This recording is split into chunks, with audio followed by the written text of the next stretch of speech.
Bueno, pues para los que no me conozcan de Twitter, soy Pablo, investigador predoctoral y persona que discute por Twitter contra conspiranoicos. Porque me da coraje ver a gente desinformando sobre temas de salud por internet. Hace un tiempo hice un debate con uno que conocía particularmente bien, al que llamaremos Pollo Asado. Os pondré un enlace al debate que hicimos y si puedo lo subiré para que tengáis un poco de contexto del pollo. Defiende que el dióxido de cloro puede curarte de un tumor al autismo, aunque supuestamente no es la panacea, según él. El caso es que, un poco antes del debate, comenté con un amigo de Twitter, en un claro tono de broma, que este polluelo era capaz de llevarme la contraria a mí en el campo de mi tesis, la reumatología, y decir que, por ejemplo, su lejía podía curar la artrosis. Y el muy ardido cogió y buscó ozonoterapia, artrosis, artículo científico en Google, y me pasó literalmente el primer resultado. E igual, los más avispados recordaréis que lo que yo os he dicho de nuestro polluelo es que defiende el dióxido de cloro, no el ozono. Y aquí está su primera trampa, y es que cambia de especie química a conveniencia. Él realmente en lo que se escuda es que lo que le interesa son las terapias prooxidativas, las cuales, siendo justos, sí que pueden tener unas aplicaciones muy concretas en momentos específicos de ciertas terapias. Y usa este interés en las terapias prooxidativas como escudo para cambiar a conveniencia de especie química según la situación si ve que con el dióxido de cloro no le basta. Pero de primera siempre hablará del dióxido de cloro sin importar la enfermedad que sea. Bueno, y explicado esto, empezamos con el artículo en sí. Evidentemente tendréis el paper en cuestión en la descripción y pondré capturas de las cosas que iré comentando como ejercicio de transparencia. Pero evidentemente lo primero es establecer qué es la ozonoterapia y qué es la artrosis. Es probable que dedique vídeos individuales a ambas cosas en un futuro, así que seré breve. La ozonoterapia es una pseudoterapia, lo siento pollito, oficialmente es una pseudoterapia, en la que se emplea ozono puro o disuelto en otro medio, ya sea líquido o gas, y se emplea en varias afecciones debido a que supuestamente tiene propiedades antiinflamatorias. Ya veremos eso en su vídeo. Por otro lado, la artrosis sucede cuando el cartílago de una articulación, normalmente la rodilla, aunque puede pasar en cualquier articulación, se erosiona y degrada, causando que el espacio que hay entre los huesos de la articulación se estreche y cause dolor. Durante la artrosis se generan gran cantidad de estrés oxidativo, inflamación y evidentemente la degradación del propio cartílago. Vale, pues una vez dado un poco del contexto, voy a dar mis opiniones sobre el paper. El paper en sí es metodológicamente cuestionable, muy cuestionable, tan cuestionable que los propios autores lo denominan cuasi experimental. ¿Qué por qué? Porque no emplean controles. ¿Qué me podría esperar de, literalmente, el primer paper de una búsqueda en español de una pseudoterapia? No había mucho que rascar, que digamos. El artículo en cuestión es un estudio en el que han medido ciertos valores clínicos y bioquímicos de pacientes antes y después de infiltrar ozono en la articulación. Y sí, los resultados publicados muestran mejoría, pero todo el que trabaje en un laboratorio sabe lo que significa no tener controles de ningún tipo. Mínimo te hacen levantar una ceja. Y para los que no sepan mucho sobre ciencia, la explicación rápida es que un control se encarga de controlar que si algo cambia, cambia porque está apoyando tu hipótesis, no por otra cosa. Ahora lo entenderéis con el siguiente ejemplo, pero idealmente tienes que poner un control por cada variable que podría afectar al resultado. Es decir, que si quieres ver cómo una sal afecta a la actividad de una enzima, los controles serán utilizar la misma enzima, pero en un medio que sabes que no tiene nada de sal, es decir, agua destilada, y otro en el que igual tienes alguna que otra sal, pero no es la que vas a estudiar. Si el experimento está bien diseñado y realmente esa sal sí afecta a la enzima, ambos controles se comportarán igual entre sí. Y cuanta menos sal tengamos en el medio, más parecida se comportará la enzima a los controles. Y aquí es donde más afecta eso de no mirar nada y pasar lo primero que te sale. Hay varios artículos al respecto y claramente ese paper es el peor para mostrar. Por ejemplo, algunos de los artículos que menciona tienen mejor diseño experimental o al menos emplean algún tipo de comparación. Y aquí está mi primera crítica a la ozonoterapia en general utilizándose en artrosis. Solo he encontrado un estudio donde usan otro gas como control y es aire. Evidentemente tenéis también este estudio en la descripción.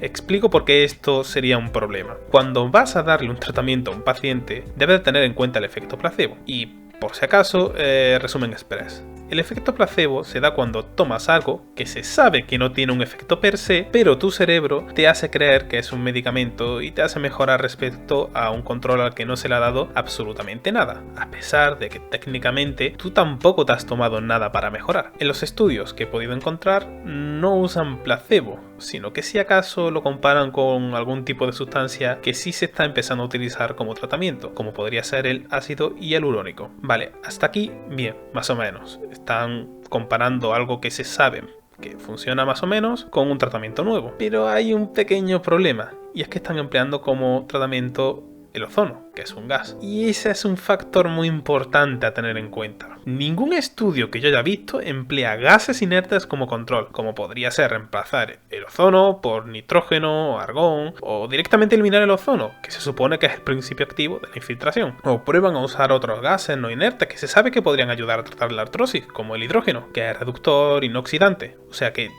hay más base para investigar, además de poner un control propiamente dicho donde no inyecten nada. No sé si veis por dónde voy. Sí, claramente hay una mejoría tanto de los marcadores clínicos como los bioquímicos publicados en el estudio en cuestión, pero para que entendáis el concepto de lo que se está haciendo en el estudio, es lo mismo que hinchar un globo y no poco, creedme. Y encima, una vez hemos metido el gas dentro, este reacciona con todo lo que hay a su alcance y libera más gas aún. Y ojo, que la aplicación del balón hinchándose junto a la degradación del ozono para generar todavía más oxígeno son hipótesis mías. En el artículo que pasó el pollo simplemente dice: por estos motivos creemos que el ozono, en una mezcla de oxígeno y ozono, podría modular la inflamación y tener un efecto anabólico en la artrosis de rodilla. Esta hipótesis ha sido demostrada en este estudio, pero no creo que lo demuestre, ya que ni hay una propuesta de una hipótesis para desarrollar el mecanismo, ni mucho menos se dan garantías de seguridad y de efectividad. Espera, ¿seguridad?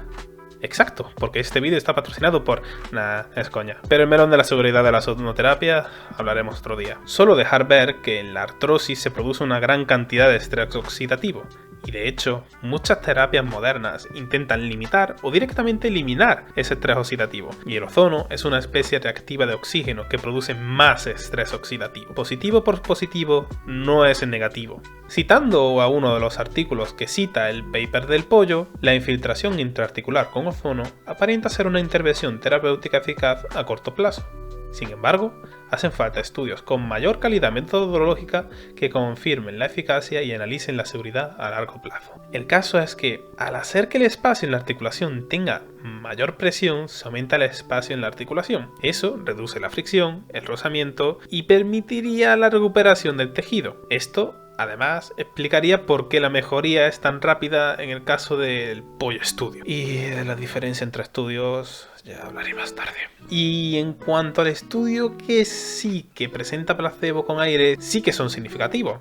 Pero esto podría ser perfectamente una fluctuación en los grupos poblacionales. No todos los pacientes evolucionan al mismo ritmo, y esto es mucho más común de lo que una persona que no está trabajando en investigación o en artrosis puede creer, sobre todo con grupos poblacionales relativamente pequeños, como es el caso del estudio. He estado mirando por encima al grupo de investigadores del estudio y no parece que hayan seguido esta línea de investigación, lo cual sería raro con esos p-valores. Creedme, ojalá tener esos p-valores. Los p-valores son básicamente la posibilidad de que esos resultados se hayan dado fruto del azar. Cabe aclarar que un p-valor muy bajo no significa que sea imposible que esa diferencia entre los dos grupos sean debida al azar, solo que la probabilidad es baja. Y esa mínima probabilidad estadística es realmente más grande en la realidad cuando los grupos poblacionales van variando. Bueno, y un apunte rápido. A raíz de lo de la generación de gas y que el hidrógeno es un candidato como tratamiento, en la descripción os dejo un paper. Y mirad, a esto me refiero con una metodología sólida. Experimentos in vitro, modelo animal, control, tratamiento con otra sustancia que genera gas, en este caso agua oxigenada que genera oxígeno, o de la sustancia sin generar el gas, lo que en el experimento del paper del pollo sería simplemente infiltrar el oxígeno. Bueno, en mi opinión hubiese sido más adecuado que hubiesen repartido los pacientes en 3 o 4 grupos. Sí, la N, que es básicamente el tamaño de cada grupo,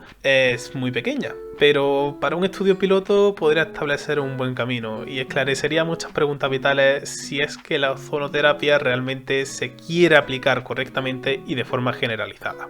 Porque lo de estandarizar para que esta pseudoterapia pase a la medicina más general es otra cosa. He mirado un análisis sistemático de la propia bibliografía del pollo estudio y comenta que no hay ninguno que no muestre una gran mejoría. lo que puede apuntar a un sesgo a la hora de publicar. Este realmente es un problema con muchos temas, aunque evidentemente en pseudoterapia el impacto es mayor. Cuando no hay resultado, muchas veces los investigadores ni se molestan en publicar. Cuando un resultado negativo, pues realmente también es un resultado. Y se genera este sesgo de publicación. De hecho, he encontrado en varios análisis que el riesgo de sesgo en los estudios son de moderados a altos. Y estos índices no son arbitrarios, ¿eh? Los análisis sistemáticos, como cualquier otro artículo científico, debe seguir una metodología y debe ser explicada, justificada y publicada. Se emplean índices de sesgo para saber cómo de probable es que el estudio haya sido sesgado y para saber la calidad del mismo. De hecho, la rigurosidad con la que se llevan a cabo los controles suele ser uno de esos puntos. Luego he encontrado otro análisis sistemático que dicen que hay estudios contradictorios, precisamente debido a la falta de estandarización entre estudios, que teniendo en cuenta que este parece ser un problema desde hace mínimo más de una década, demostraría la falta de interés de los propios investigadores para llevar este conocimiento a la clínica, que debería ser el objetivo de todas las investigaciones de este estilo. Y que la información en análisis sistemático sea contradictoria nunca es bueno. Y como último clavo en el ataúd, no parecen presentar beneficios adicionales a las terapias que ya se tienen actualmente, por lo que no es lógico desde el punto de vista clínico aplicar una terapia de la que se sabe poco, no está estandarizada y en el mejor de los casos es tan buena como algo que ya tiene más estudiado y extendido. En resumen, este y otros papers son metodológicamente muy cuestionables.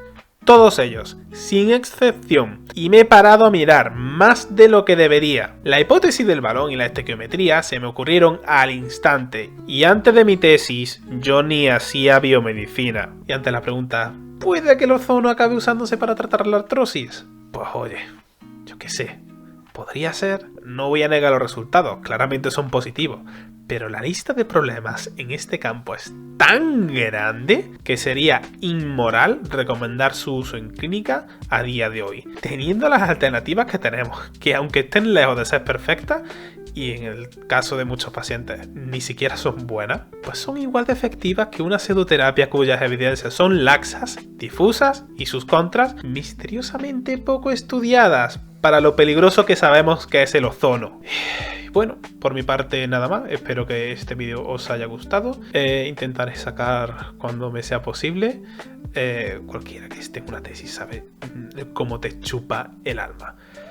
Pero bueno, me apetece, la verdad es que llevaba un tiempo pensando hacer vídeos y esta forma de afrontar una pseudoterapia y utilizarla como excusa para hablar de ciencia real y al mismo tiempo intentar desmentir cosas que son objetivamente erróneas o cosas que podrían todavía discutirse, es un formato que me lleva gustando un tiempo de otros creadores de contenido y siempre he pensado que yo también me gustaría también hacer eso.